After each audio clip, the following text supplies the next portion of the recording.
Avião faz pouso não previsto no aeroporto JK após briga entre passageiros. Espaços culturais importantes da capital do país estão abandonados. 21 detentos liberados no saidão de Natal não voltaram. E pais de alunos que estudam em escolas parque fazem protesto. Mudanças nas faixas exclusivas. Câmara Legislativa publica a lei que libera o uso fora do horário de pico. E pesquisa aponta a queda da popularidade de Rodrigo Hollenberg. Os fatos da política, do DF e do entorno que você confere a partir de agora no Band Cidade, primeira edição.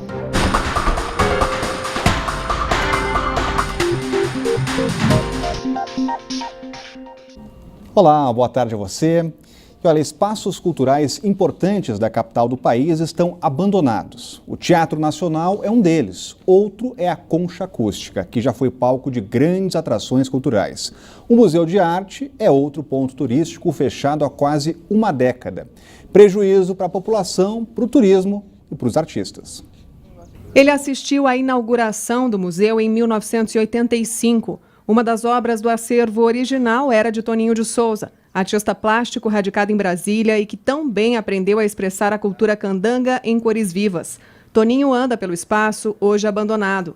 Lamenta que um dos mais importantes centros culturais de Brasília esteja nesse estado. Brasília é uma cidade que tem artistas que fizeram o nome na cidade, Atos Bucão, Glênio Bianchetti, Rubem Valentim, artistas que já se foram, mas deixaram aqui o seu legado na nossa capital. Então, um museu desse fechado, ele na realidade, ele está deixando de estar contando a história de nossos artistas. O Museu de Arte de Brasília foi fechado em 2007. Uma reforma chegou a ser anunciada em 2013, custaria 4 milhões de reais. Mas a obra, que deveria ter sido entregue no ano passado, nem começou. Com isso, o prédio, que poderia ser um ponto turístico importante da cidade, continua abandonado há quase uma década. Recebi um cronograma da Nova Cap agora recente. A previsão é em fevereiro, final de fevereiro, o lançamento do edital de licitação e até o mês de abril, maio, início de obra, para 8 meses de obra. O MAB fica em uma área nobre da cidade, na beira do Lago Paranoá. São mais de 1.000 metros quadrados que já não abrigam obras de arte. Agora, só entulhos, sujeira e muito mato alto. A placa deixada para trás é o último sinal de que um dia este prédio recebeu obras de renomados artistas. As paredes estão ruindo, há sujeira por toda parte. E esse não é o único espaço cultural fechado na cidade nos últimos anos. Infelizmente, isso tira um pouco o espírito do artista em produzir, porque não tem aonde expor. A Concha Acústica não chega a estar fechada, mas já não recebe grandes shows como antigamente. O local já passou por obras, mas desde 2012 só abre para eventos específicos. Durante o resto do tempo fica assim, vazio, tomado mesmo só por cães abandonados e pássaros que vivem na beira do lago. Alex é músico, trabalha no Recanto das Emas e cresceu frequentando shows importantes na Concha, inaugurada na década de 60. Isso aqui é um desperdício, me deixa triste, que nem você falou. Vim em alguns eventos aqui que eu fiquei maravilhado. E hoje a rotatividade disso aqui para eventos praticamente não existe mais, né? O mato tomando conta. Além do museu e da Concha, pelo menos mais 5 centros artísticos estão fechados no DF. Mesmo assim, o secretário de Cultura afirma que o governo tem trabalhado para devolver os espaços para a população. A Secretaria de Cultura hoje tem 25 prédios, equipamentos próprios, museus, que estão aí funcionando. Entre eles, alguns 4 ou 5 estão fechados, já vêm fechados de muitos anos. E a partir do ano que vem, esses equipamentos estejam disponíveis para a população. Agora é muito triste, né, ver essas imagens de espaços tão queridos pelo brasiliense. Ô, Rodrigo, nem vou falar com você, agora vou falar com o secretário. Ô, secretário, pelo amor de Deus, não dá para tapar o sol com a peneira, né? Falar que tem mais de 20 espaços funcionando, ótimo, eles têm mais é que funcionar mesmo. Agora, 4 ou 5, não, nós mostramos aí 6. A Lana falou 7 espaços que não estão funcionando e pior do que não estão funcionando. Estão nesse estado que a gente mostrou aí, até parede caindo. Então, se tem alguns funcionando, ótimo que estejam, que assim estejam, mas não dá para tapar o sol com a peneira e dizer que são poucos que não estão funcionando. Isso aí é desleixo.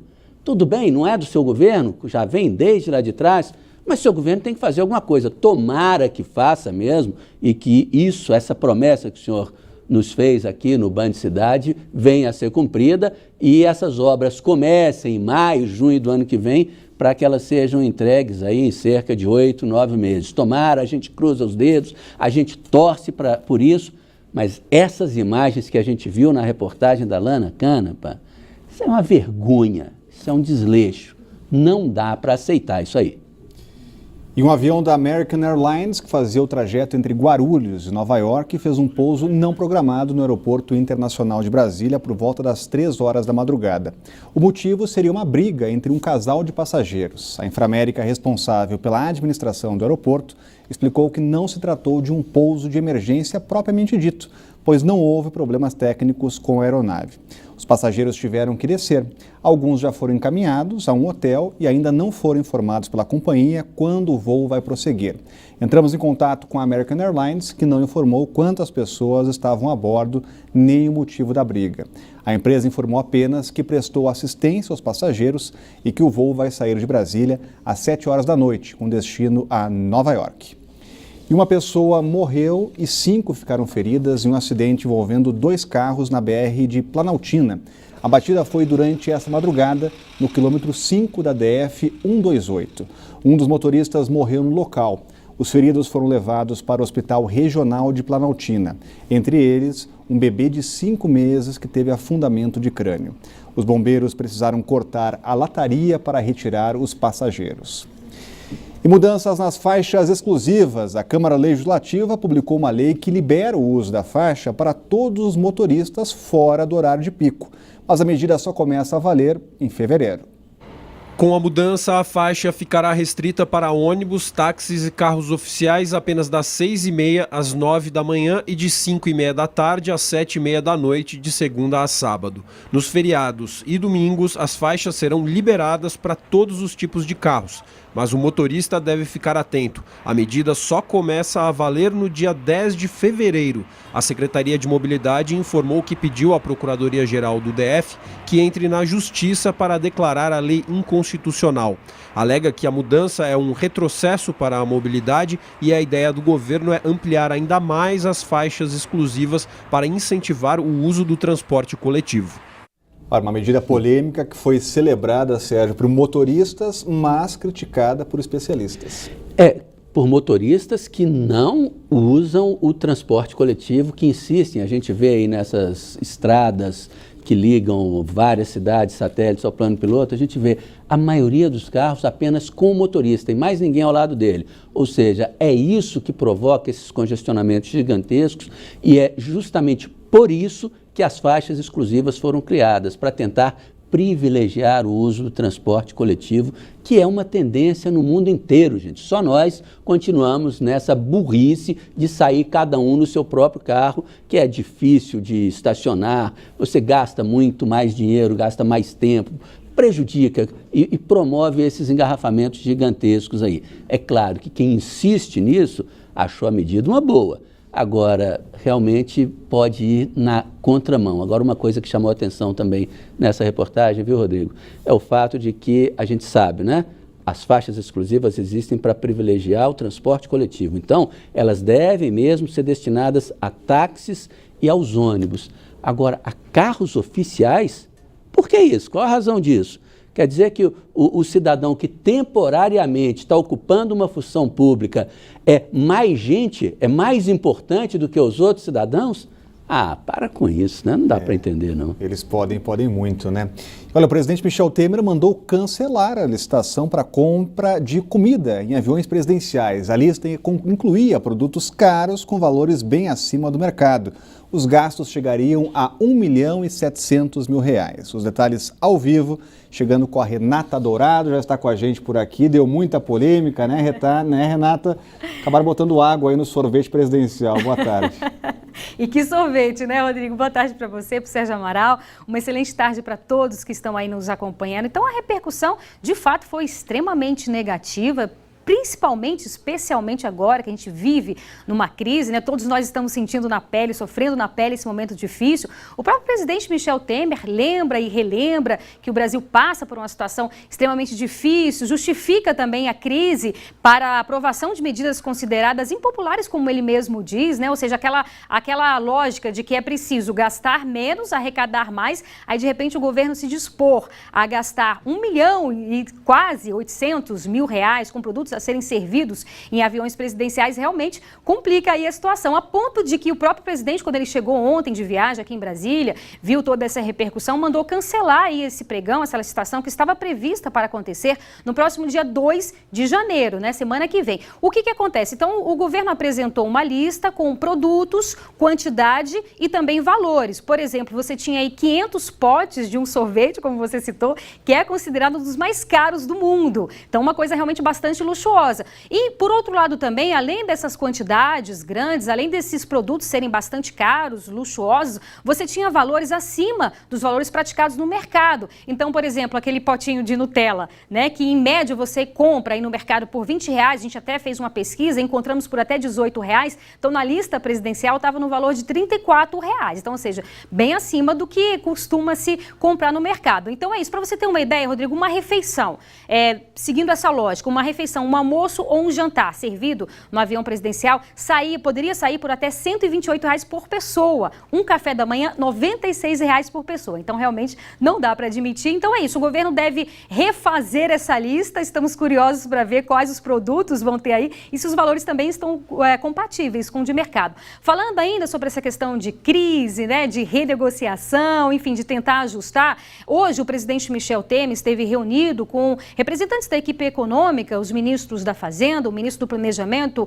para rever essa questão da renegociação da dívida dos estados, o projeto que foi aprovado pelo Congresso Nacional. Então é bem possível que o governo, que o presidente vete o que foi aprovado no Congresso Nacional. E qual o principal ponto de divergência? O governo quer garantir a contrapartida dos estados. Muitos estados estão com dívidas, de fato, isso é uma realidade, mas o governo quer garantir que eles não gastem tanto, ou seja, que eles se comprometam, de fato, a reduzir os custos, a reduzir esses gastos. Então, a ideia é exatamente essa, o governo deve apresentar uma nova proposta, como a gente disse, a tendência é vetar essa medida que foi aprovada, então o governo deve apresentar uma nova proposta, colocando aí realmente, pontuando, né, em que esses governos, que os governadores, que os estados devem, de fato, economizar. Rodrigo. Obrigado, Renata. Realmente é difícil cobrar a austeridade dos estados comendo sorvete Häagen-Dazs, né? Agora mostra que há muito ainda para se cortar no poder público. Tem muita coisa para se cortar, né, Rodrigo? Isso é claro, é óbvio.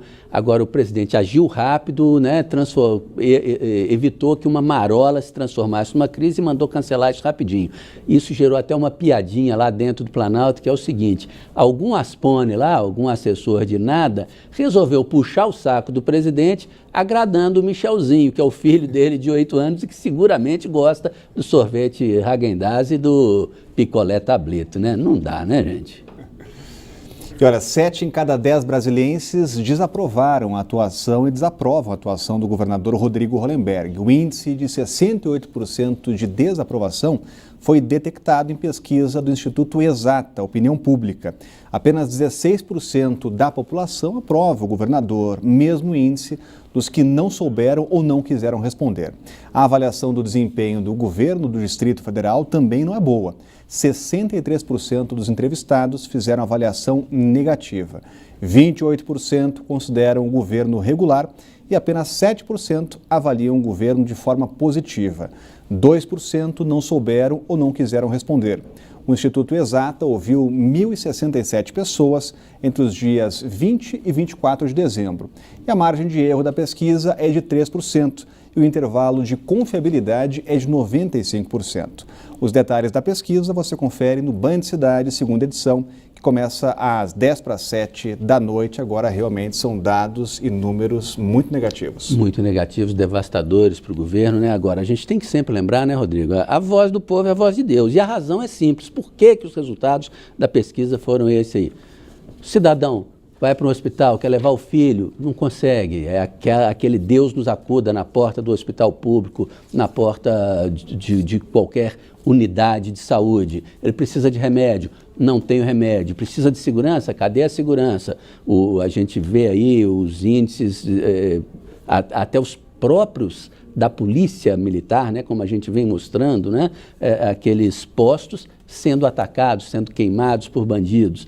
Então, o que a população quer é resposta às suas necessidades mais básicas. No dia que ela tiver respostas para a questão da saúde, para a questão da segurança, o trânsito funcionando bem, as pistas sem buracos, bem pavimentadas, bem sinalizadas, as áreas públicas sem mato, sem esse vexame que a gente viu aí na reportagem da Lana Canepa mostrando os equipamentos de cultura completamente deteriorados. No dia que essas respostas vierem, aí seguramente o resultado muda. E a seguir, 21 detentos liberados no saidão de Natal não voltaram. O Band Cidade volta logo depois do intervalo.